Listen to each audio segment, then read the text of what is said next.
Welcome to Stories for Wonderful Children. I'm Dan Wendelin, your host and storyteller. Years ago, I began recording the bedtime stories I told my children every night. Now, we would like to share those stories with you. I hope you enjoy my Stories for Wonderful Children.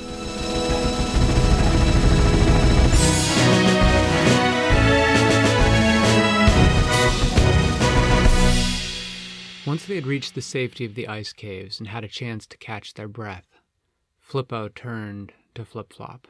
"So, good buddy," he said, "Theodore didn't really have much time to tell us about, why exactly we were saving you or what was going on. So, how about you and me, we have a little discussion, figure out how we can help each other."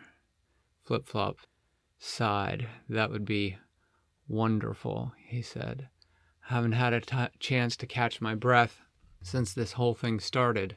Then he recounted for Flippo the story of his extremely bad day and the fall of the Elysium, his encounter with frostbite, and the Sanguines disabling the Cat's Paw Highway and preventing him from receiving any sort of help.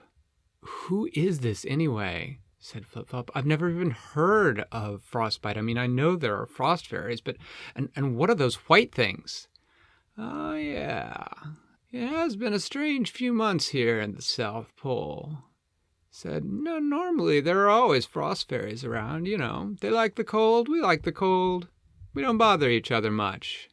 Frostbite was just another frost fairy for a long time, but a few months ago something changed.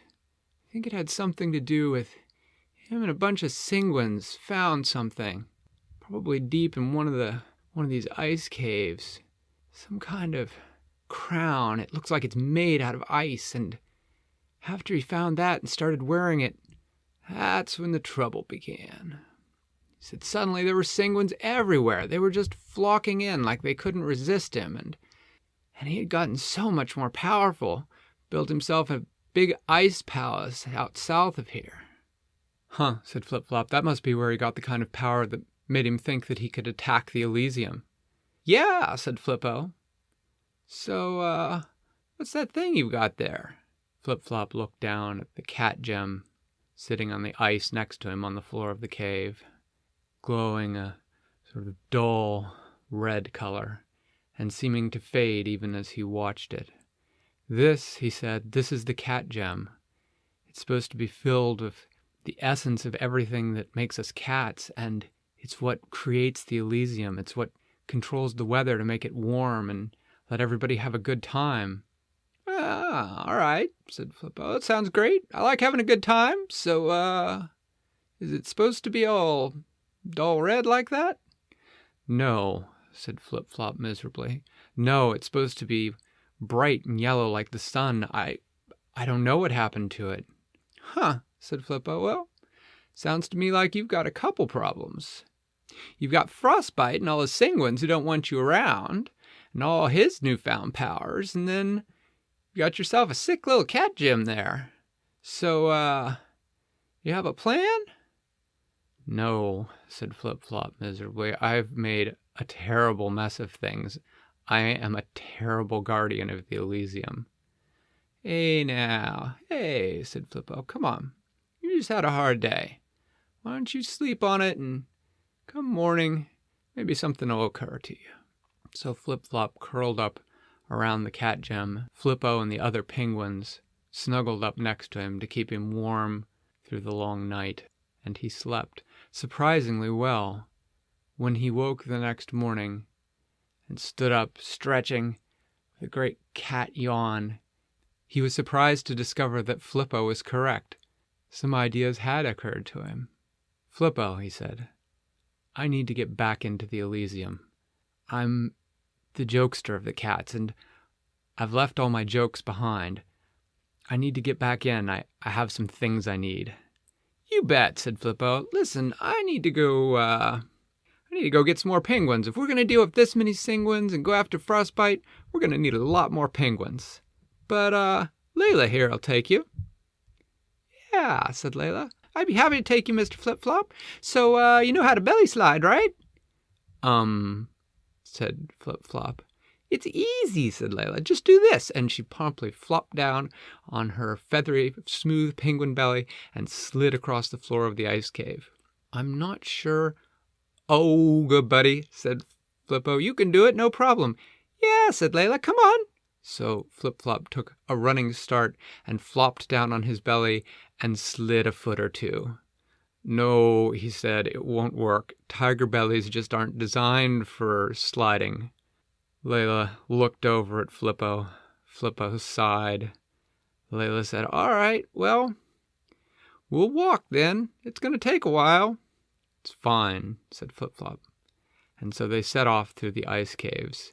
It was, as Layla had warned, a long walk.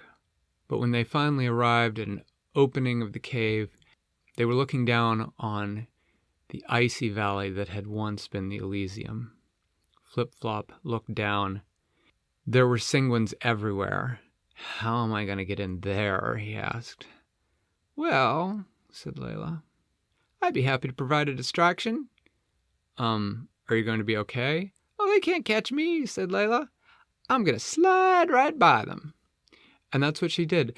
She flopped down on her belly and went sliding down the hill into the valley of the Elysium, trilling her penguin at the top of her lungs.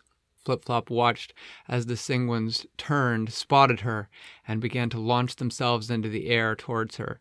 But she was right. She was too fast. In one side of the Elysium and up the hill on the other side and over the top, now with a whole crowd of penguins in chase. Well, thought Flip-Flop, I'd best not waste this opportunity. And so he headed down the hill at full speed, slipping and sliding on his tiger paws, not well made for ice and snow. But he made it successfully to his own cabin door, and after throwing his weight against the frozen door a few times, he made it in.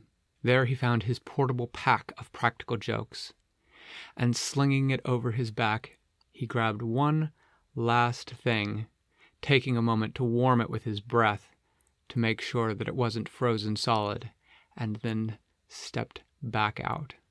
The penguins had clearly decided that they were not going to catch Layla, and he could now see them patrolling all around the edges of the Elysium. He was unsure how he was going to get back out. But he could see Layla off at one side, gesturing to him. If he could just get that far, he thought she probably had a good plan of escape. And so he began to sneak from building to building, and he was just reaching the edge when he heard that penguin cry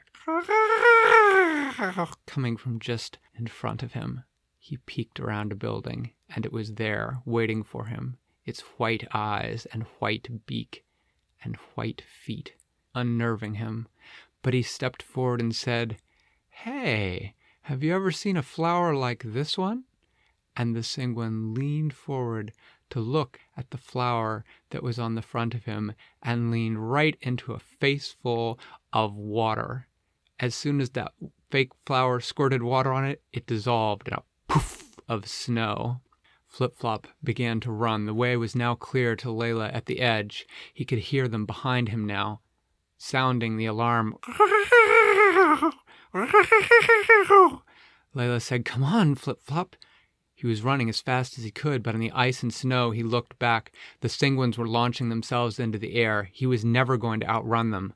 But then he threw the portable practical joke pack to the ground and pulled out his banana peels. "These are great for slipping and sliding," he said.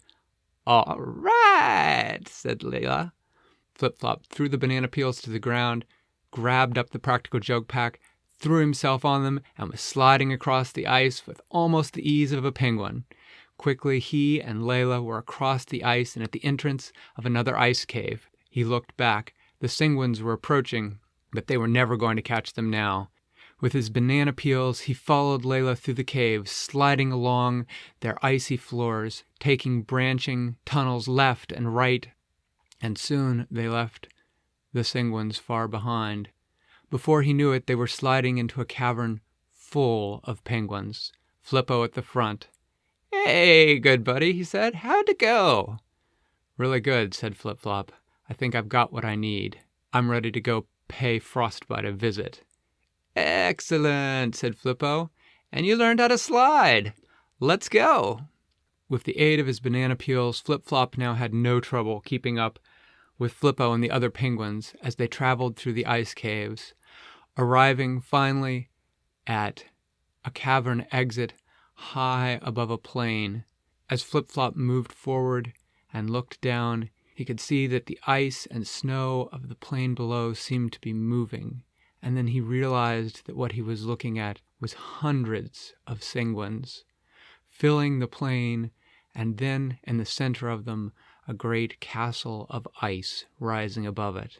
"Oh," he said. "Yeah," said Flippo. "This is going to be fun. And next time, I will tell you about the fun they had. But for tonight, that's the end." Thanks for listening to Stories for Wonderful Children. I created today's story, but questions and witty commentary were supplied by my children. The music was created by Brandon Thompson. If you enjoy the show, please tell someone about it or leave a review on your podcast provider. Our website is storiesforwonderfulchildren.com, and you can also find us on most social media. I'm Dan Wendelin, reminding you to tell someone you love a story.